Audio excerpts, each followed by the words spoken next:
Millions of people around the world respond to the call of the Pope of the Vatican to pray for peace in Syria and to reject any military aggression against it.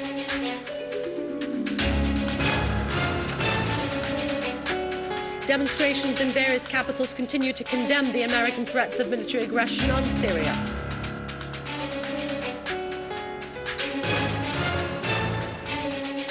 And units of the Syrian army continue their operations against the terrorist gangs in Malula and its environs.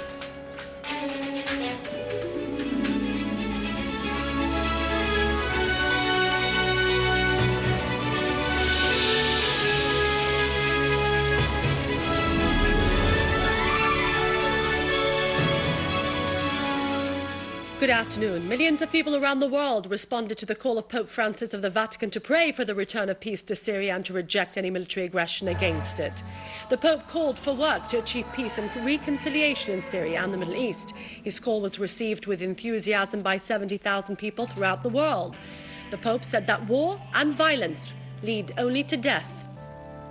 War is the language of death, which is always a failure for humanity. Another way should be used. He asserted that people in the whole world should approve of this approach as soon as possible.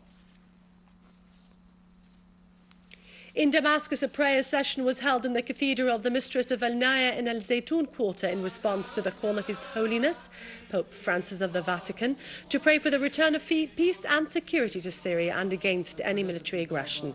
People in the cathedral prayed for the return of peace, security and love to Syria. The prayers were led by Patriarch Gregorius III Laham of Antioch and the Orient. He asserted that most countries of the world supported the political solution in Syria. Only a few states wanted military action.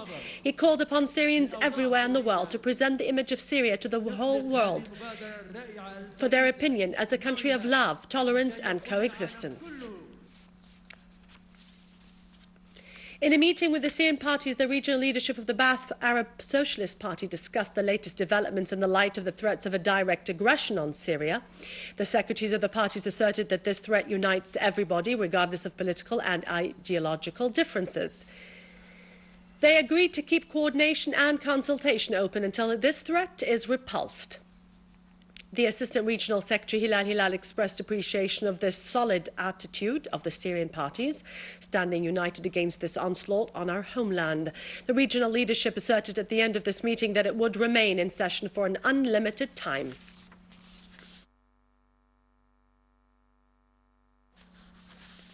The Council of Arab Citizens living in Moscow held a meeting to discuss the situation in Syria and the American threat of aggression against it. They also discussed the necessity of exerting more efforts for a larger movement to prevent such aggression. In consultation with the Arab cultural and social organizations, the Council issued a statement addressed to the Russian Duma Council in which it strongly condemned the American threats to Syria. They stressed the necessity of finding political solution through the Geneva Conference. The Council also called upon all the national progressive forces in the world to condemn these American threats.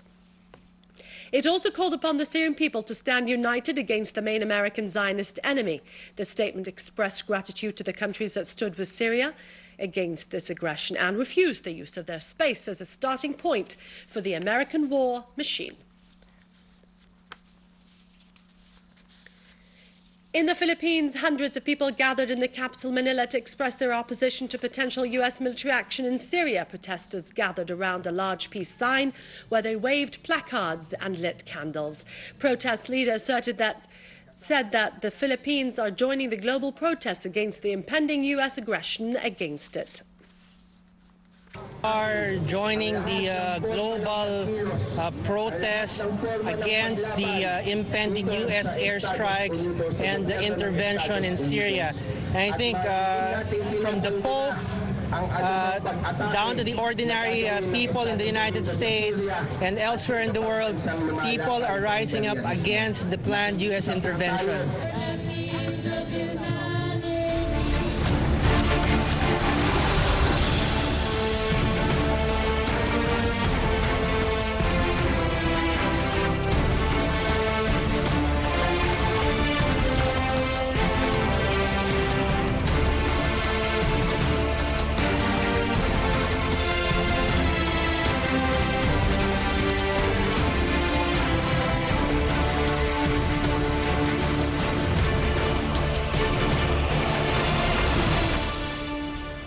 The Syrian Arab Army units continued their operations against the terrorist groups in the town of Ma'loula and its environs, killing and wounding many terrorists, including the leaders of some terrorist groups like Mustafa Khalila and Abu Hadil in Yabrud.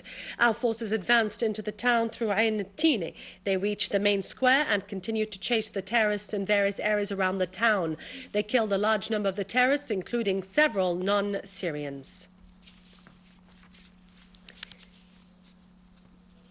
In the Damascus countryside, the Syrian Arab Army units captured a vehicle full of weapons and ammunition at a roadblock leading to the town of Douma.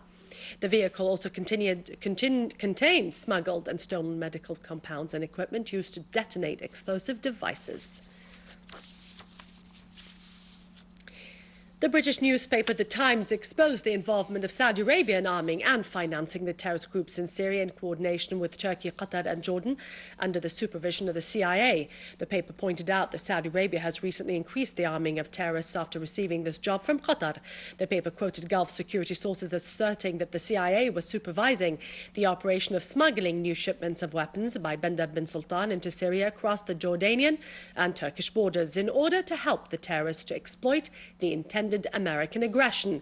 The paper also reported discontent in some Arab countries, particularly Saudi Arabia, with Obama's decision to refer the subject of military aggression to the American Congress.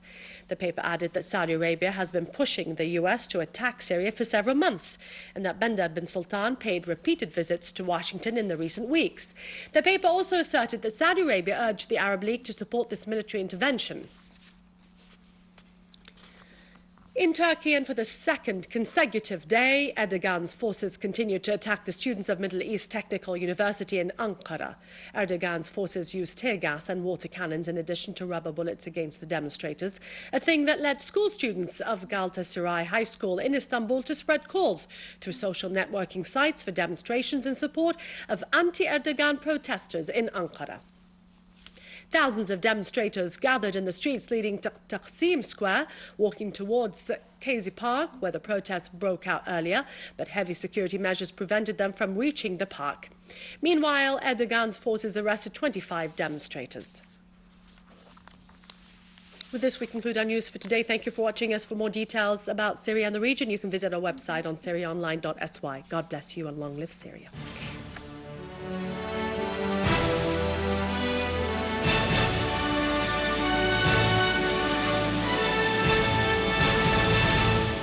Good afternoon.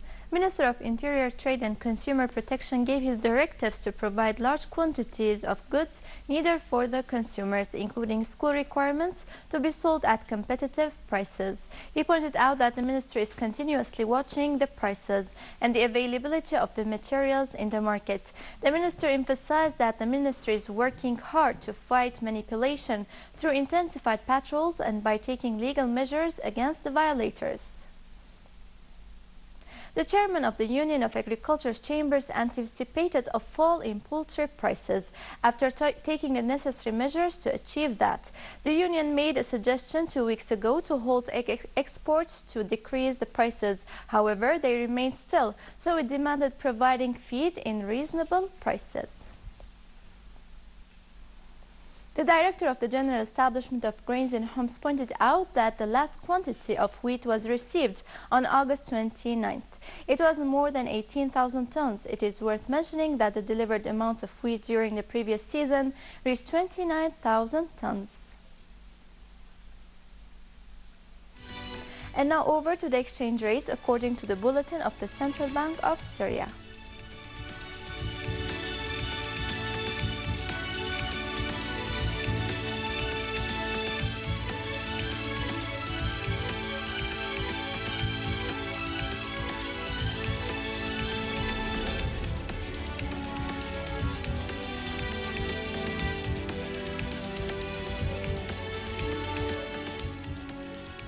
With this, we conclude our news. Thank you for watching and goodbye.